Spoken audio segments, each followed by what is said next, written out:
Hello, Manal. Good afternoon. How are you? I'm good. How are you? Good afternoon to you. Great to see you and It's welcome. Thank you. Thank you so much for offering this question and answers. Of course, always a pleasure.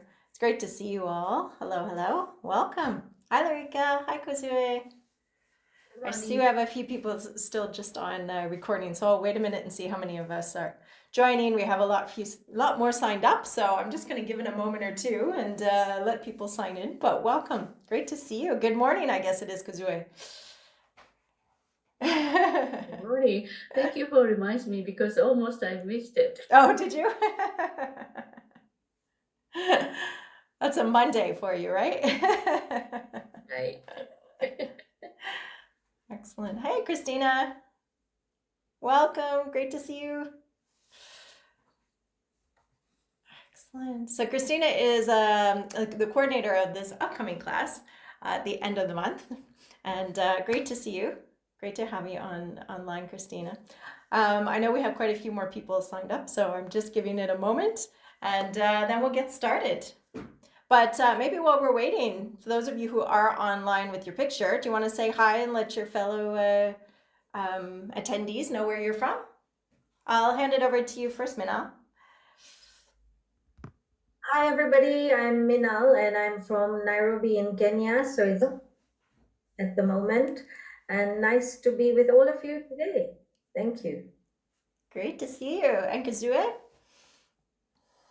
All right. Good morning, everybody. Good morning, Tracy. Always, I'm happy to see you. And yes, I'm living from San Diego. Right now is 9 a.m. here on Monday. I'm excited to learn from you and then from the people who are attending. My name is Kazue. You can call me Cozy as well. Thank you. Great to see you, Cozy. I forgot about that nickname. I love it. Thank you. Hi, Larika. There you go. Hello, I'm from South Africa and it is 6 p.m. here. It is sunset and lovely, and we had a day of rain and wind and storm, which was actually really nice for a change.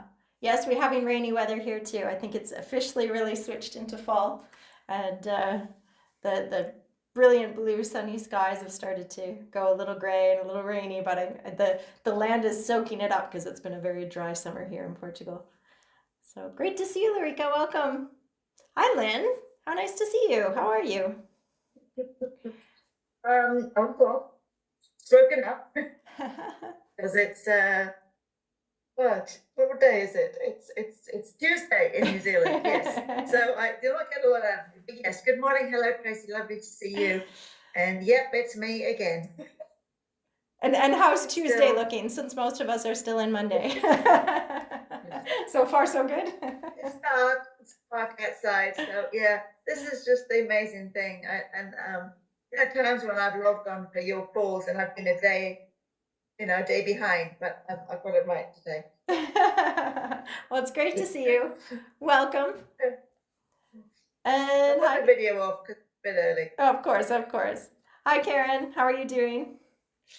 I'm well. How are you? I'm great. Great to see you. That's awesome. Great to hear your exciting news. That's for sure. We're waiting with great anticipation to be able to open the clinic November 1st. Fantastic. What perfect timing. I'm sorry, pardon? I said, what perfect timing to be talking about these concepts right when you're getting ready to launch a clinic. That's amazing. Absolutely. Absolutely. I'm hoping my internet will last. I'm actually at camp. Our back deck fell apart, so we have to replace it. So we're out making a new deck today. So but I'm really glad to join you. Like you say, it's a perfect time to be able to start getting into these concepts. It's actually really interesting because I started to read a book called Why Woo Woo Works. What a great title. I'm guessing that is some of the concepts that you're going to be talking about. So I'm excited to hear about it. Fantastic. That's not a book I've heard of, but it sounds like a fun title, so I'll keep my eye open for you. Yeah, for sure. Hi, Alicia. Welcome. Hi, how are you? Great. I'm Alicia, and I'm calling from just outside of Toronto in Canada. And how's the weather today? I'm going to be there tomorrow, so I need to prep myself for a change of climate. It's dreary and it's cooling off. Yeah. Well, it's great to see you, Alicia. Welcome. And Christina, good morning. Morning, everybody. So I'm Christina. I am from Regina, Saskatchewan. It's a lovely, crisp fall day here. And I'm just really looking forward to, I'm so curious. This is actually my first time taking the class as well. So I'm excited to coordinate it for Tracy. And I just do so much body talk coordinating. I'm like, oh, this is brand new. And I feel there's a really big piece missing for me here as well, because I'm really tired of working like really hard in the 3D world to build my business. And I'm lucky that like the women's circles and retreats I run, that's exploded. I have a huge block with body talk. I am excited to see what it is. So I'm just grateful because I love nothing more than this, like tweaking things in the quantum realm. Yes, please. Feels like magic. So excellent. I'm so happy to be here. So if you have questions about the class, direct them to Tracy because I'm as new as you are. So this will be lots of fun. Excellent. Well, it's great to have you all on the line today, and thank you so much for joining and bringing questions to me, and really just giving me an opportunity to talk about something that I'm really passionate about. And I want to just give you kind of a bit of a background of why I created this class in the first place. I created this in 2019. We actually launched it in 2020, right when COVID hit. So unfortunate timing with our launch, but it was a class that I created for a few different reasons. First of all, this is a class about supporting practitioners, regardless of what modality we come from, but supporting us in a way that goes beyond the technique we're practicing. And that's where the name of the class really came from, is that there's so much more that goes into being a successful practitioner in healthcare beyond the modalities that we're practicing. And I came into this work not from a healthcare background, like many of my colleagues. I started out in body talk and in fact in a variety of different energy medicine practices without having a background in healthcare. And when I started my own practice, I was really learning on the job and figuring things out, sometimes the hard way. And but I was able to create a full-time practice within a year. And that practice continued to grow, and it continues to grow to this day and expand and evolve in its own way. But I realized there were so many things that I wished I had learned before I set myself into practice. And I wished I had the understanding beyond just all of the education that I put into learning different techniques and modalities. And as an instructor within the body talk system, within osteopathic world, and of course creator, I realized that so many of the students that I saw struggling with their practice were struggling not because they weren't proficient in their techniques, but because there were so many other pieces of the puzzle that they didn't realize they were missing. And as Christina said, sometimes that feels like a block, right? Sometimes it just feels like, I can't find my audience. I don't know how to promote myself. It can come in a lot of different ways, but I could see that a lot of times what would happen is when practitioners would feel like they're failing in their practice, instead of looking beyond the modality, they'd start looking for other modalities, right? Oh, this modality must not work. I need to try this. I need that new tool. I need that new technology. But in fact, they have everything that they need in terms of their proficiency and their skill, but there are so many different aspects of practice that are not always taught. And I also realized as an instructor, especially within the body talk system, that we had a lot of material in every single course. And as a result, when I was trying to get the content of the course across, it never really left any of us as instructors time to talk about the nuances of practice. Because every moment is accounted for in our classes, and we have so much material to bring across for you. But I always felt frustrated as an instructor that I realized I didn't have the time I would love to have to work on the other aspects of practice. So that was a huge impetus for me in creating this course. But there was another inspiration, And that inspiration really came from my research as a doctorate candidate when I was doing my PhD. And my research was on the influence of the practitioner's observation on the client's outcome.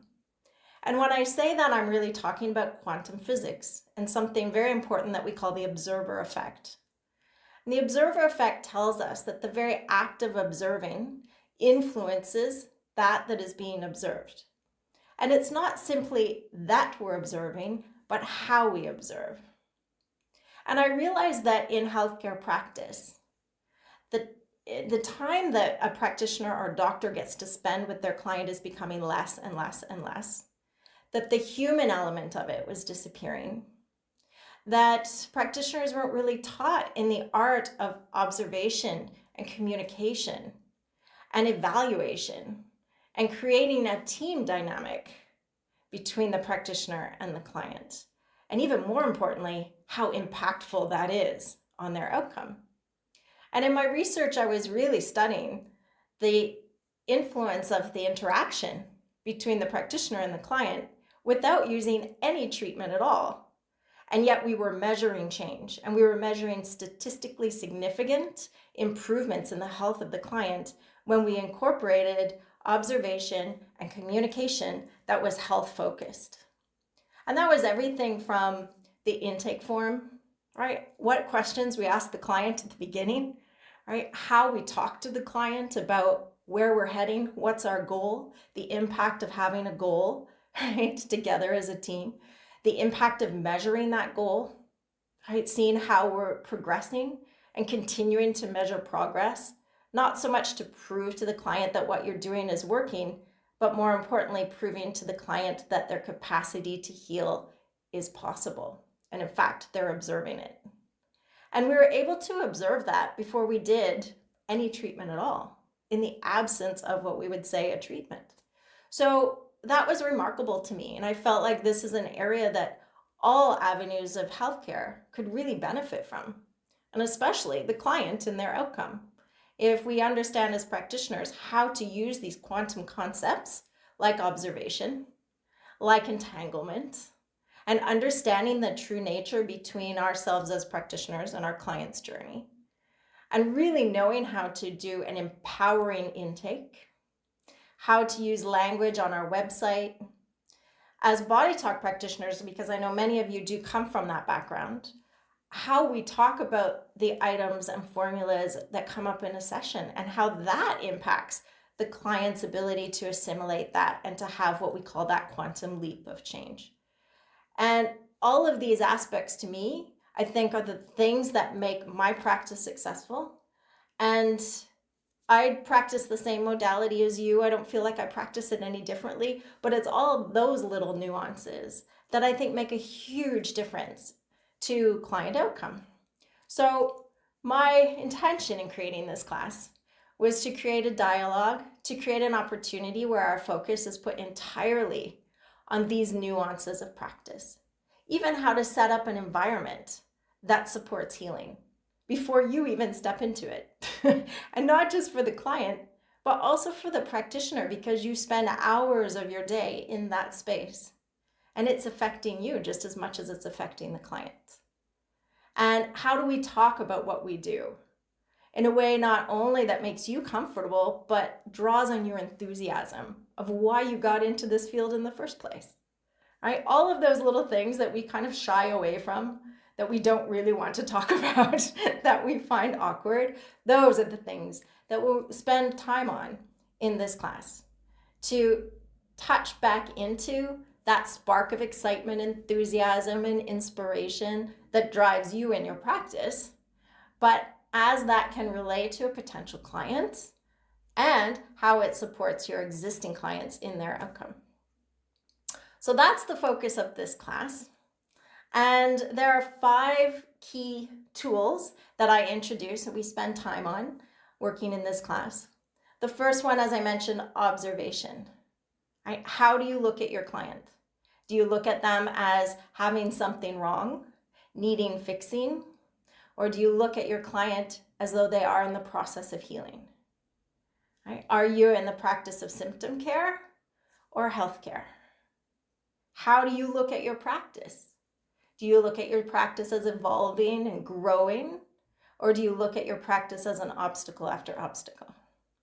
So all of these aspects of observation impact you, impact your clients, and we'll spend some time talking about how to really harness that, but also to teach the client to be their own observers of healing. Because when we can teach them to observe change and to observe health, they in fact invite more healing to occur.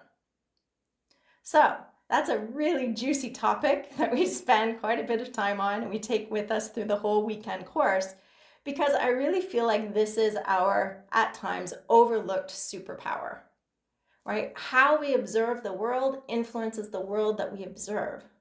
We are creating that reality through our expectations and our observations, and that's a huge piece of the puzzle in practice. It's something we take away from the class to apply in our own life, without a doubt, but it's also something that impacts your client and it impacts the growth and success of your practice as well. The second tool that we talk about is the tool of communication. We know that words have power, right? Words represent vibrational frequencies. I love that in the practice of body talk, we honor that. And we sometimes write down the written word, we write down our formulas, because we realize that that brings vibrational frequency to life. And so we honor that within our practice, but it's also something that I think is at times the missing link in the way that we communicate with our client. How do we talk about what we do? How do we talk about the practice of body talk, right? What an item means, what's a formula, what's a parcel, a package, right? How do we make that simple? How do we speak in a way that the client gets it, gets what they need from it? And how do we speak in a way where we hold the greatest space of potential for that client? So communication is key, and it runs all the way through our practice. And the first part of that is really the intake conversation that we have with our client. And I remember that when I first started my practice, I had no training at all into how to take an intake form. How do I talk to my client when they come in? And I kind of fumbled my way through it. But, interestingly, quite early in my practice, when I would have my client fill out the intake form that I downloaded from the IBA website, and then I would ask them about it, and they often said to me, "Oh, I didn't realize what a mess I was until I filled out that form." And I thought, I don't think that's what I want my client to feel after they fill out their intake form, that they feel worse having come to me than they did when they started. And even though I didn't know a lot about this at this point in time and I hadn't conducted any research, I think I innately knew that there was something wrong with that. And I would rather them feel excited about this journey we're embarking on together. And the intake form is a huge part of opening the dialogue of practice and really setting up the relationship that you have with your client.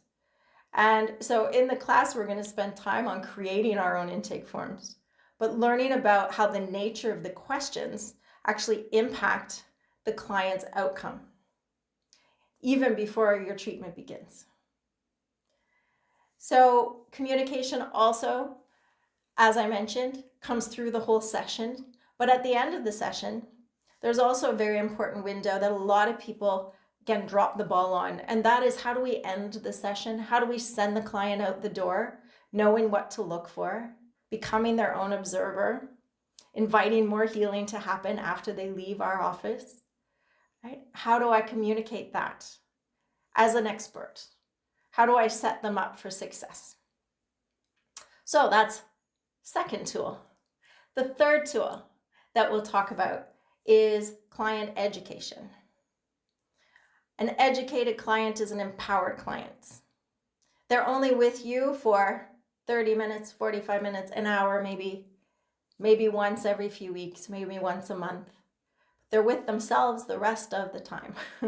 So how do we empower the clients? By helping to educate them. Realizing that in our practice, we are the experts in the field, and the client is looking to us for support and advice. And so we'll spend some time on helping to gift that client with knowledge that's useful for them in their practice and in their healing. The fourth tool, evaluation. I am a huge believer that evaluation built my practice. It was measuring change that, without a doubt, to me, really built the volume of my practice, because that's where referral began. And I have to admit, I haven't advertised my practice in over 10 years. And I've had a full practice for 10 years. And it's because of referral, word of mouth. But as hard as it is for us to talk about what we practice, it's very hard for our clients to talk about it to their friends as well. What they will talk about is the changes they observed, the changes you've measured. And so we'll talk about different ways of measuring change, evaluating at the beginning or the end of the work that we do, or over the time that we have together, teaching the client to use some evaluation in their own life. But even more importantly, we'll look at the science behind it, right? It's not to prove that your practice works or your tool or your technique works. It's to prove that their ability to heal is active and they can see it. But a lot of times when people come to you in your practice, it might be because they've gone down lots of roads and they've really come up against dead ends, and they're really looking for hope.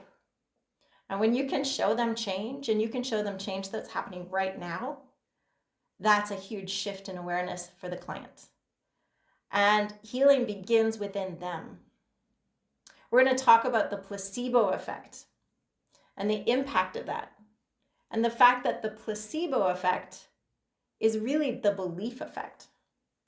What's at work in the situation of a placebo, rather it's a placebo drug or a placebo treatment, is the belief that that drug or treatment represents the capacity to heal. And in fact, it's the client's belief that they can heal that causes the healing.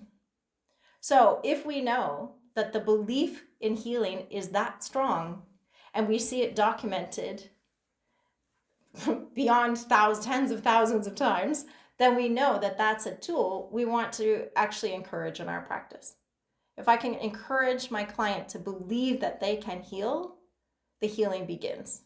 And one of the greatest ways to prove that to them is to show it to them through evaluation. And then the fifth tool that we'll talk about, environment. How do we create an environment that's conducive to healing? And that's a professional space. And that supports you as much as it supports the client. And we'll talk about, the variations of practice. Rather you're working in a physical medical office or clinic like Karen's setting up, rather you're renting a space or you're working from your home, rather your practice is in person or remote. We'll talk about the impact of the environment. And part of the environment or I should say safe and supportive environment for healing, is also some of the most important aspects of ethical practice. Things like privacy, okay? A safe place, and a safe place for you to practice. So we'll talk about professionalism and we'll talk about ethical practice and some of the important things that we need to put in place as professionals to support us in our practice as well. And although these things vary, depending on where in the world you're practicing, we'll talk about some important components of things that you do want to put in place, like insurance, like promotion, like websites and marketing tools. And we'll talk about some key aspects of that to support ethical practice, and one that's safe for you in your practice, but also one that opens the door to attract new clients and open a new conversation about healing.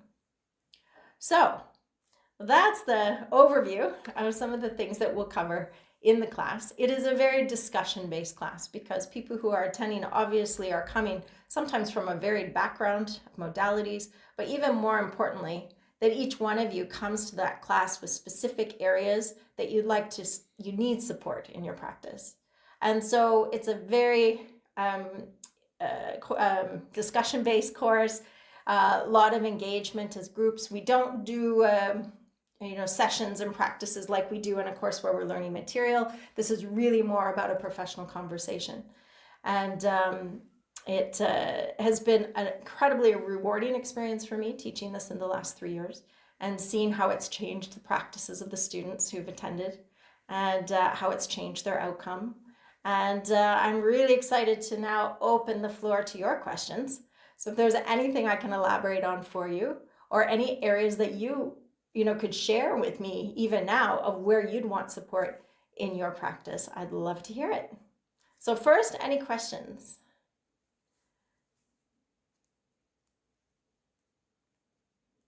No questions? None at all? All right. So, Minal, in your practice, where are there areas that you feel that you would love some support? I would. So I like I have been studying all the advanced courses in body talk at the moment. Um, I work from home, so I have my practice within the house compound. Um, what I would like help in is definitely marketing body talk in Kenya. There's a lot, people don't know much about us, and I'm going out in women's circles and marketing with other body talkers in Kenya about what body talk is, and maybe do group sessions or whatever is required there.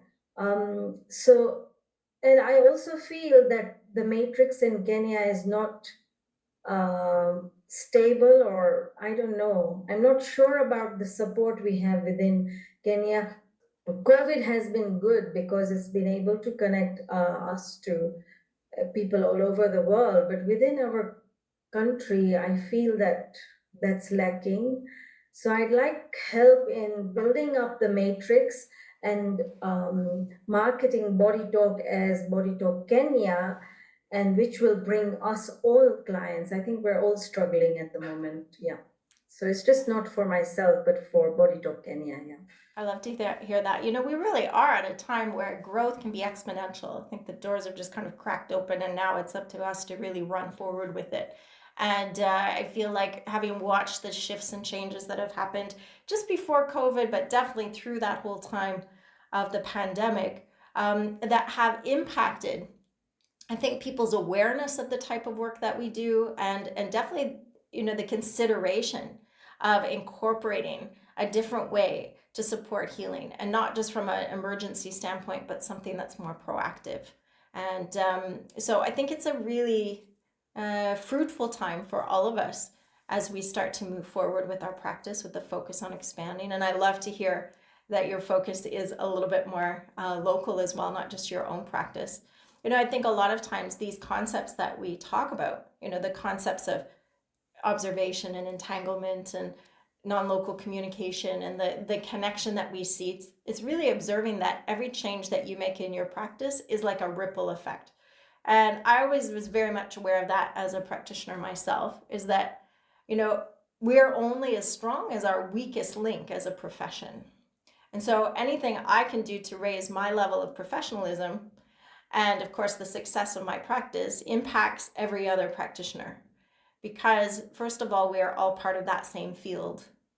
And I think when we come together with this intent and focus on really growing and expanding and stepping into a new level of mastery and a new level of profession, of course we bring that back to our clients, but we also bring it to our profession. And it's always an honor for me to see people like yourselves who take that step to move into a different level or a higher level of practice, because it does, in a very positive way, impact us all and help us to grow our local matrices as well as our international or global matrix. So that's a great intention there, Minal, and I'm sure there would be ideas that come from the class that you can really apply, not just in your practice, but in fact in your association groups, or sharing with them, in the women's groups, or if you're doing trade shows or things like that as well. Awesome. And Kazue, where are you with your practice? Yeah, so many things happens, and then I've been like thinking where I can start. So just recently, I don't know how about your area, everybody's area.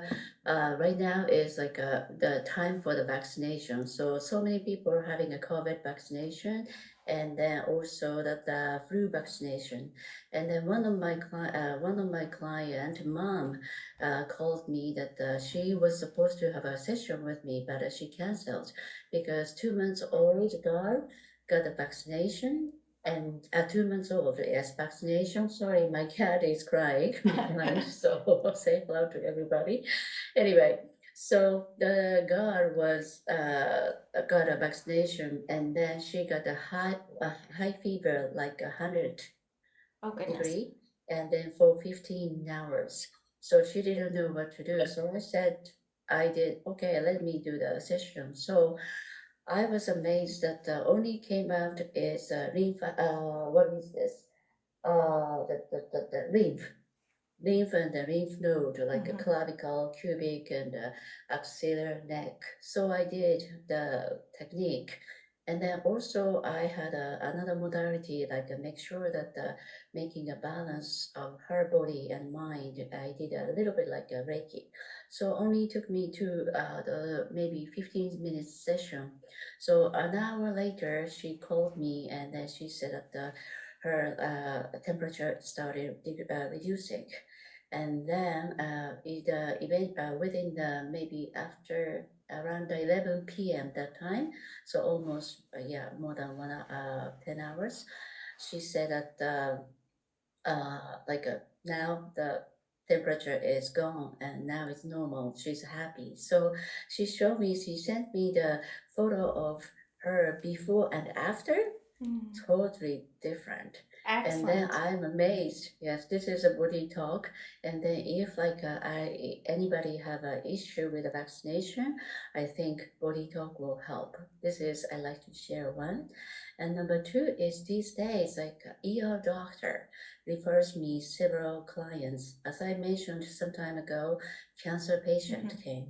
But now that another family session that came, and especially that the family, like a mother, struggle with the children, especially that the disagreement with how to educate the children. So they have a different goal. So then, like a mother came, I started doing a session, and then she's originally from Colombia, and then her husband is U.S. from California. So totally different background, culture is different. So how they were brought up is totally different. And then I did the both session like individually for her mother and the father, and they had a lot of inner child trauma, and then but impact to the kids right now, especially the eldest one, 13 years old. So this is my question: how I can provide that? I did a session for the boy first, but now yesterday I met the whole family uh, because nothing to do with the body talk, got to do with my background of the educational consultant. They are maybe the eldest one is good to go to a study abroad in Canada at a boarding school. So that's the reason why I went to see them. So, but I see that everybody's like a matrix is totally chaos. So me, help me, but I hate you, I hate you, I hate you. So how can I do like the Maria, the client, she still like want to do the session. So now 12 session I've been doing this per month, per week. So how can I do like the session for these family to heal themselves? So please advise if you have any idea. Okay, well, I think there's kind of 2 points I want to bring up there for you because, when Kazuri was talking about the mom taking a before and after picture and the wow of that, it takes me back to that concept of evaluation, and not just because it's impactful on the client, but also because it's impactful on you as a practitioner. I think oftentimes when we see what's possible, that opens our mind to a greater realm of possibility. And in the class, we'll talk a lot about that, about the impact of your belief in what you do and how incredibly important that is. And anything that helps to support your alignment to what you're doing, your trust in that process, and also an open mind to possibility is incredibly impactful. And a lot of times when we're coming up against closed doors in our practice, it's because somewhere we've closed the door on it. And so I think that, that just reminds me a bit, Kazue, about the importance of the measurements that we make, because it also shows to us what's possible. Now, the second question, I think in that case, Kuzue, you have a couple of comments there. I think, if you're bringing in another modality, that's another thing that we can certainly talk about in the classes, about how do we incorporate other modalities. That's a beautiful part of working within the Body Talk system, is it's so inclusive. But there are some really important legal aspects of doing that we'll touch on. We'll make sure that you understand clearly about that.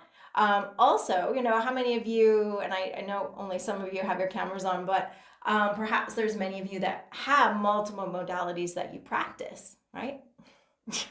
So if you're starting out and you're trying to figure out which hat to wear when, we'll spend some time talking about that, about how best to support the client's outcome. Now, what I loved about Body Talk immediately was how inclusive it is, and that it does bring your other tools to the table.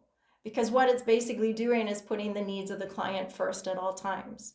And meaning that we have the tool within that system to identify when Body Talk is not the most optimal approach. And in fact, another tool that I have may be a better one today, right? So how can we talk about that to the client? How do we incorporate that for the client? And I think that when we set up a relationship with the client and we just embark on that journey of healing, sometimes it does bring in a bigger spectrum of support, like other modalities or family sessions, or if you're starting working with the child, once we start to build up the conversation with the parent, even encouraging that the family dynamic plays a huge role on the health of each one that's involved with it. And perhaps you might even consider having sessions yourself, because that every balance that we do in that family dynamic affects the whole family.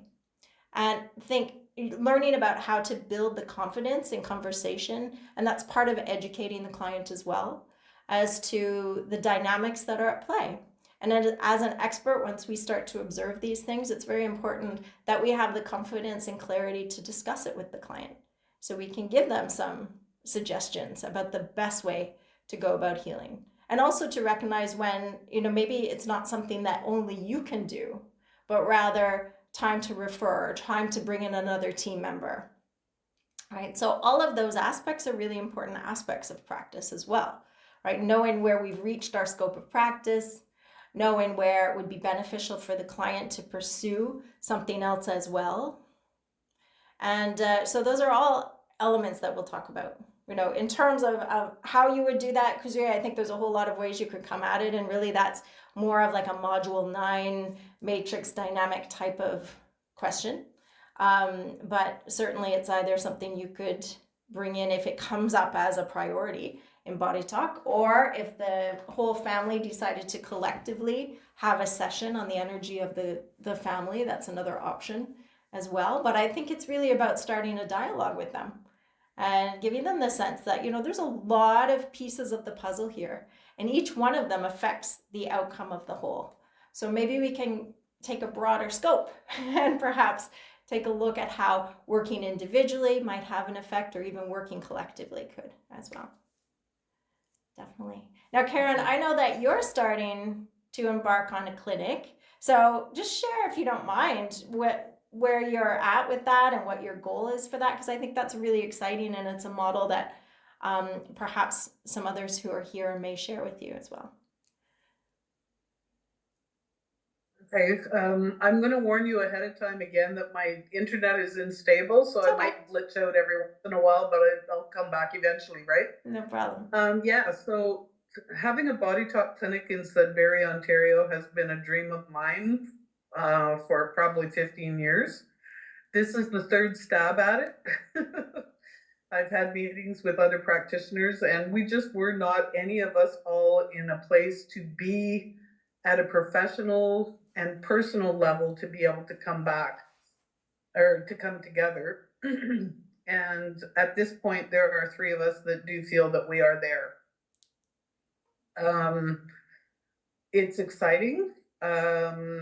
Again, one of the pieces that we are really looking at is the marketing piece, because all of us feel that our focus is actually on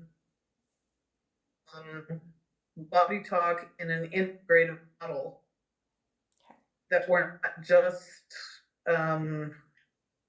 not just focusing on, like, we're focusing on body talk as obviously a healthcare system in and of itself, but also on how people can.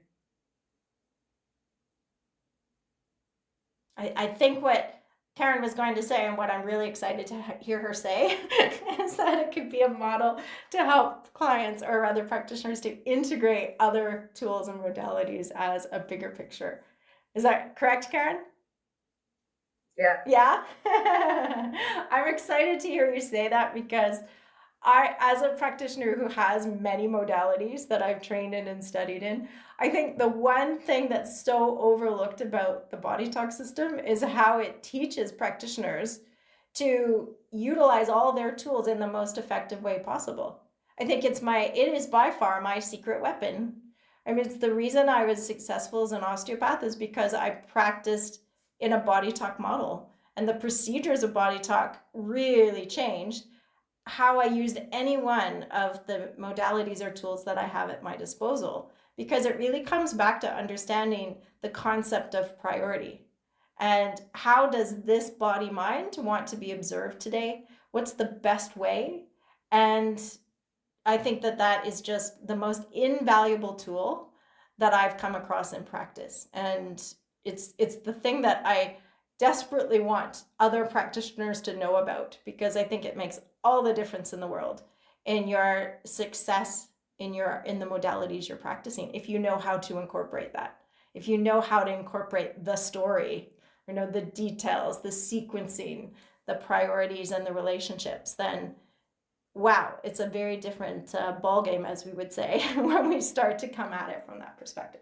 So sorry to interrupt, Karen, but you went in and out a little bit, so I just filled in the blanks. Oh, that's fine. No, that's fine. That's fine. Honestly, yeah. So it's your third time to attempt it, and now you've got some people who are aligned with that same vision. And that's right. Do you want to pick it up from there? Yeah, we're all really excited. Again, and did it glitch again? No? No, you're good. Nope. Okay. Yeah, we're really looking at, really putting body talk on the map in Sudbury.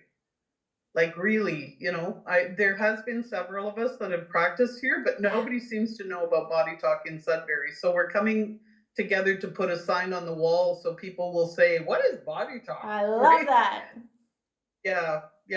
And in as much as we are going to market it as a healthcare system in and of itself, we're also looking to look at it from a place of integrative medicine as well. Excellent. Yeah. I don't want to interrupt you, Karen, but that just reminds me of something that we'll talk about in the class, and that is, a lot of times finding the right term that represents to you what it is that you do, but that also helps a client to kind of very quickly have an assessment of what your practice is important. Because, I never call myself a body talk practitioner. And it's not because I'm not proud to be one. I'm incredibly proud to be one. It's just that doesn't really mean anything to most people. So if somebody asks me what I do, I'll say that I'm in private practice in integrative healthcare. And if they say, oh, integrative, what does that mean?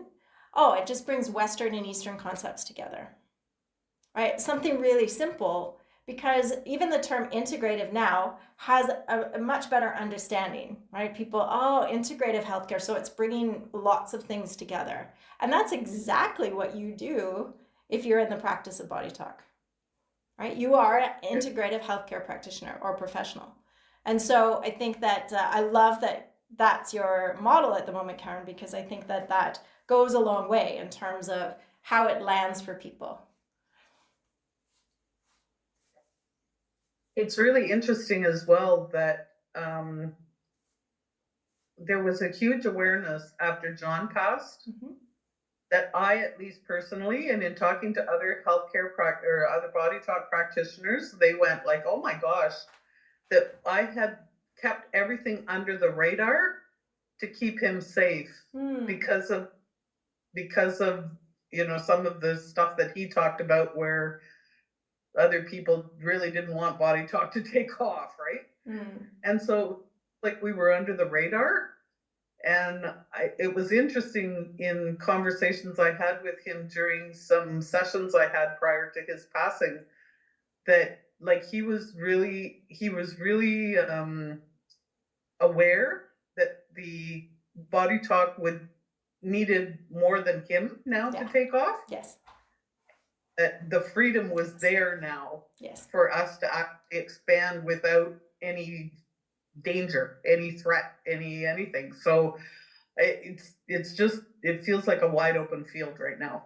It does, and I think that it's a time where perhaps we're not waiting for permission to expand, and I think that's important, right? We have an open door to plant or to take the seeds that John has planted and really, bring them to full bloom in whatever direction really inspires us as practitioners. Obviously, in integrity of the system, but also I think, I've been in the body talk system since 2007 and very active practitioner and instructor. But I too, like you, Karen, really felt like there is an element of kind of waiting for permission from John or from the IBA, and that was only my perception, but always waiting for the invitation or waiting for the permission. Whereas now it feels like not only is the permission granted, but there's a legacy in our hands. And how important it is now to really walk our talk and spread this to a bigger audience than he had the capacity to do.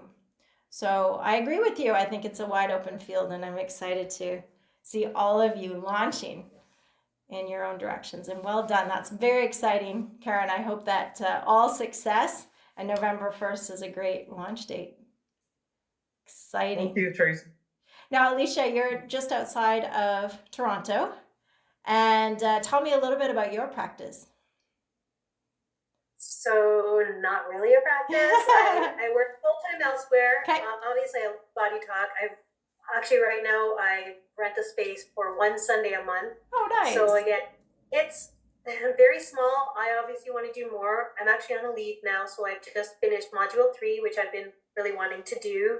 So I think for me, it's and you hit it nail on the head, is the belief in myself and what I do. And again, it's who am I to do this? Even though I have done some of the advanced modules, it's like, well, so and so has done all of these, or someone's done more work. And even I think the one thing I really struggle with is charging too. What do you like? Being like, who am I to ask for this money to do this work? And so I have a lot of things I need to work through. Well, and I think that probably everybody on this call would agree that they've had those thoughts or are still having them. I think that that's a big stepping stone for us all, because it brings us back to our core belief systems about our own self-worth and what we have to offer, and rather we're good enough, and all of those survival-based belief systems that I think a lot of us struggle with. And I have a strong belief myself that those of us who need to work through the concepts of control and the concepts of trust and the concepts of self-worth find ourselves in this field, because it pushes all of those buttons. It really makes us investigate and move through and let go of control and encourage flow. And we must be in a state of trust when we're doing this type of work. But we'll talk a lot about the importance of feeling, or I would say embodying, the professional. I don't even like the word practitioner, right? I am a professional. And what does it mean to be a professional? And these are all the things I put effort into. And so if I put all of that effort into providing this professional service, then it has professional value. And I think that's really important. I think it's about stepping out of the mindset of the hobby and the student into the mindset of the professional. And rather that's a new professional in a brand new practice without bad mistakes yet. or it's, we've been in the field for a long time and now we're at a place where we're really evolving that practice, right? I think it's your practice is an absolute extension of yourself, which means it's an extension of our own fears and phobias and beliefs and challenges. Yeah, but it's also an extension of our own growth. It teaches us so much.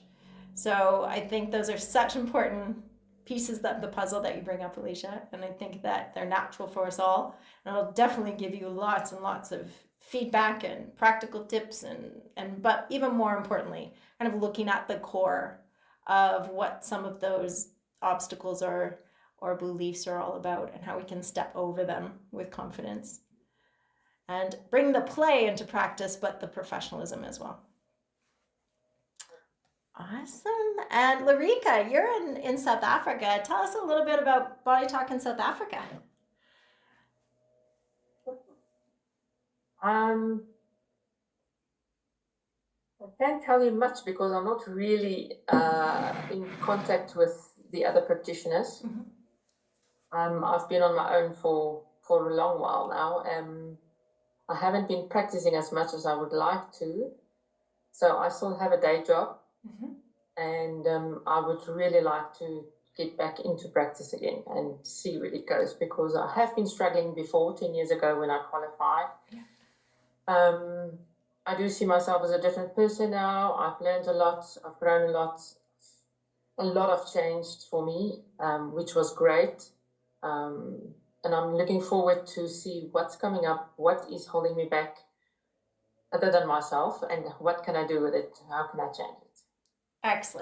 Excellent. Well, I'm really excited to see you back in the conversation and to be spending the class time with you, which has been lovely. But it's so true. I think a lot of times this journey is such an interesting one, because every time you take a class, you realize that it's for you first, right? You can only take your clients as far as you take yourself. And a lot of times that material you need the material more than the clients do in the beginning. And it's about becoming it, learning it, using it in your life, embodying that, and allowing that path to unfold as a result of those new aha moments that came from the class. And for some of it, it's immediate application in a practical or professional use, and for others, it's more of a self-growth and transformation process. And so that path sometimes meanders a little, right? As we need the time to integrate what that means for us in our own life. And then, as you said, Lurga, when you come back to it with different eyes and different ears, and it's a different version of you. And so it lands differently. It brings different gifts. It may open a different path. And I remember when I first started as an instructor, always wondering why not everybody went through to become a practitioner. Why didn't everyone continue? Right? Did I fail in some way? And then I realized that for most people, the learning is a process, and that it may not be about professional practice immediately or even ever for some people, but the learning that comes from that process in our own life is incredible. And every time I teach this class, I come away with it again just feeling so super charged up about the same things that I know and I live every day, but then to revisit them again and to remember that just how I observe this moment, how I'm observing myself and how I'm observing my clients and how I'm observing my practice is where all my creativity lies. And that if I can shift the way that I look at that, I can shift my physiology. I can help to shift the physiology of a client. I can create a space that encourages healing.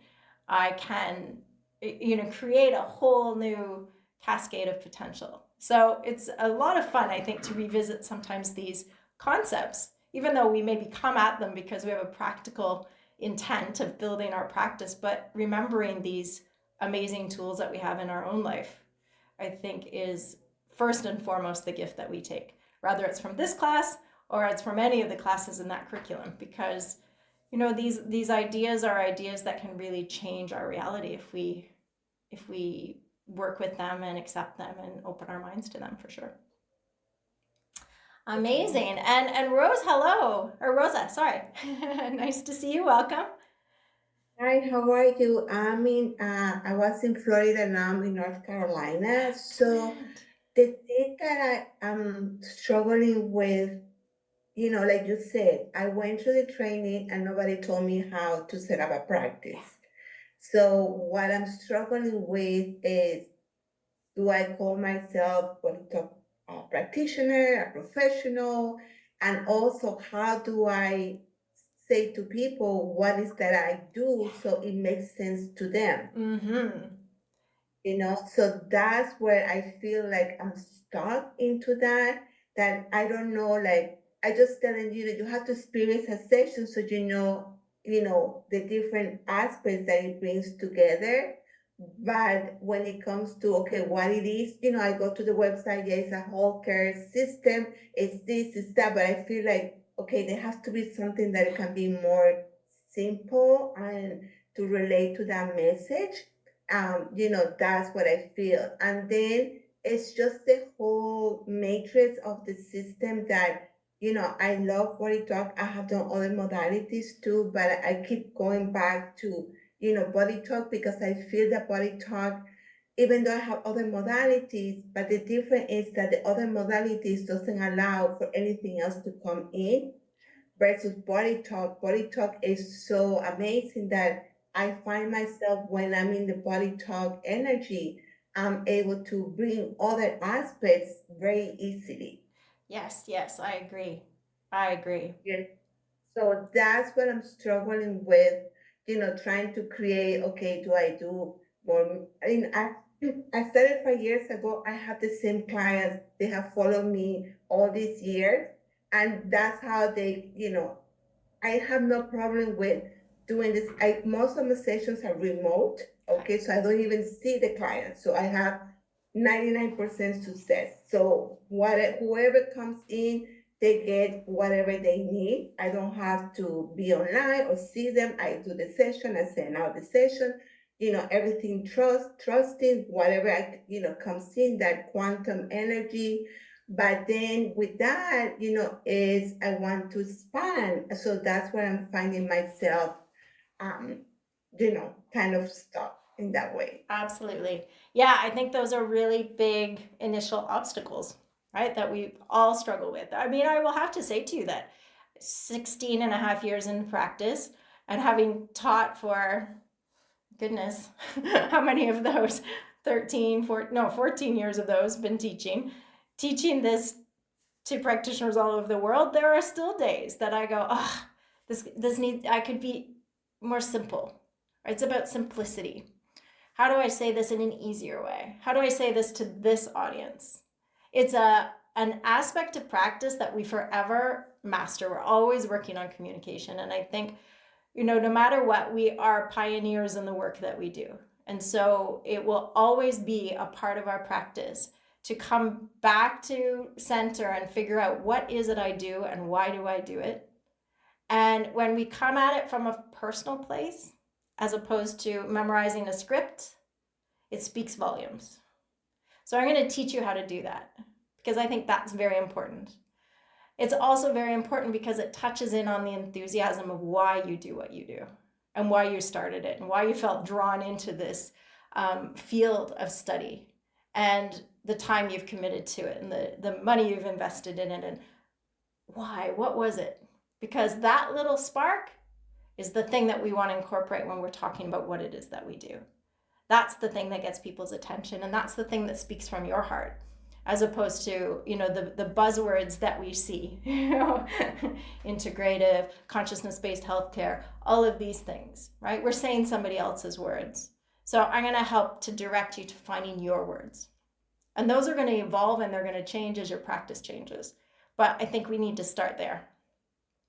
And that's also the place where we step into our pride. And when I say pride, to be proud of what we do, I think that's so important, right? When we talk about what we do, to be talking because we're so proud that we're in practice and we're so grateful for it and we love what we do, as opposed to, oh, please don't ask me what I do. Sure, we've all been in that place, and I want to get you out of that place. I want you to be in a space where you can't wait for somebody to ask you what it is that you do. And believe me, you will get there. You can get there. Awesome. welcome. Yes, Minal. Sorry, so the one thing I do struggle in, I'm a body talk, sorry, I think there was a hitch. No, you're good. One I struggle in very much is I'm a body talk access trainer as Yes. well. Yes. And I've really struggled to get people interested in the body talk access course. Okay. Maybe this is beyond this course, but I don't know. How do I get people interested in learning the access? How do my dream is to go into the um, rural areas of Kenya and teach body talk access free of charge. But before that, I'd have to earn some money teaching Yes. access to people, right? So how do I'm really struggling. Okay. Right? That's what. Well, and I would say it's actually the exact same tools, right? The exact same concepts. Rather, we're getting somebody excited about perhaps booking a session or somebody excited about taking access. I think that what we have to really look at is where's the potential benefit for them, right? It's always about talking about benefits, not so much what I do or how I do it, but rather what it could offer to you. And I think, access, I'm so excited about access all the time. And when you can be excited because you use it in your life and you know what's possible and you know that, I think one of the great tools when you're introducing something to somebody as a potential interest is to ask them a question about it. What if you had tools you could do every day that would very positively impact your health, right? For 5 minutes a day. Would that be of value for you? Right? No need for investment in supplements and things like this, but really just tools that we can use every day that helps to balance our stress and support the way our body uses water, helps to support a balanced and healthy immune system, and everything in between, from circulation to digestion, even to our balance and strength and integrity, right? And when we can kind of come at it from that standpoint, that piques your client's interest. Sure, yeah, what are you talking about? I'd love to hear about it, right? I think that's an important element in the way that we talk about stuff. But very importantly, it needs to come back to what's the value for me, right? Why did you want to teach access? Right? And I think it's about asking ourselves questions before we start to tell other people about it, if that makes sense. So we'll definitely spend time in this course really investigating that, right? What brought you here? Why do you practice this? Where's the value in it for you? Because there is, or you wouldn't be here. And when we can start tapping into that, it's a very different conversation. Very different. But yes, that's something we can definitely talk about as well. Promoting classes, promoting practice groups and associations and things like that all come down to the same tools of communication and observation. Thank you so much.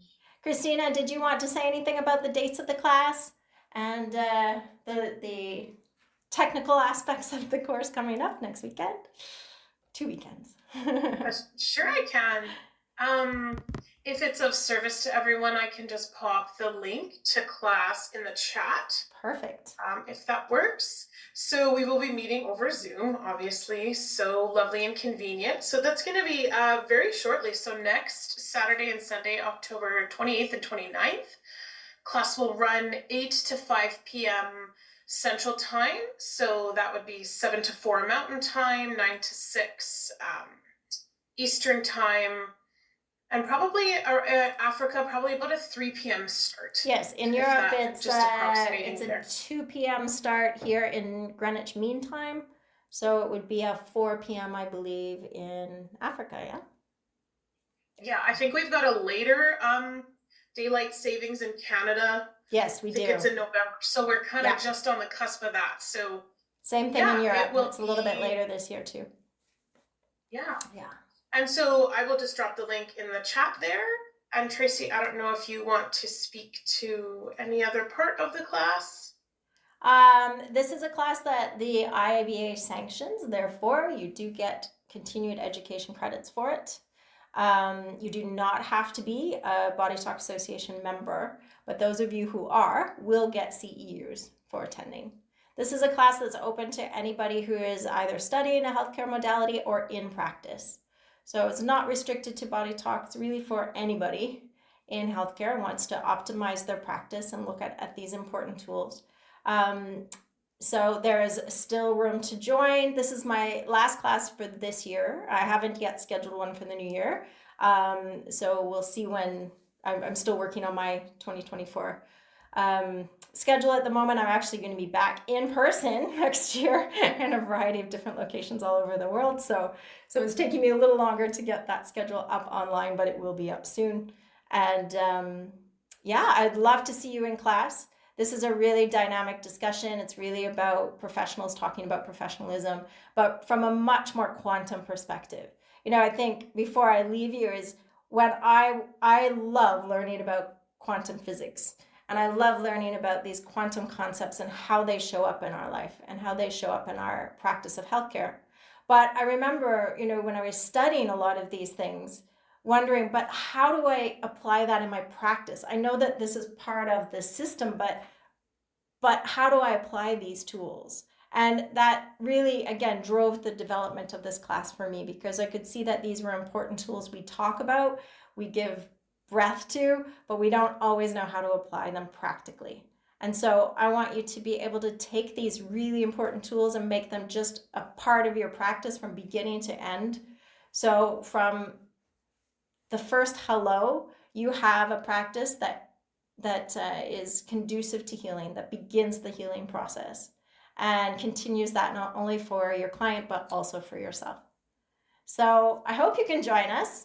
If you have any continued questions, you can send them, of course, to me through email, to Christina as well. And Kazui, you have a question? Yes, nothing to do with the practice, but the price. I just checked the price of the US dollar. How much is gonna be? Because I haven't registered yet. The course is $550 US. Thank you. You're welcome. Excellent. Very good. Well, it was a pleasure to spend this hour with you. That flew by. I'm sorry if I did miss any questions. If there are any other questions that you'd like to direct to me, you can reach me at thequantumphysician@gmail.com. You can also visit my website, which is quantumphysician.com. And I'd be very happy to continue that conversation if you have questions I didn't get to. And of course, you can also reach out to Christina, who is our coordinator. The information for the class, as she has shown you with the link, will take you as well to Christina's contact if you do need to reach out with any logistical questions for the class as well. But it was lovely to see you all. Thank you so much for joining, and I really hope I get to see you in class. All the best. Have a wonderful day, everyone. Till next time.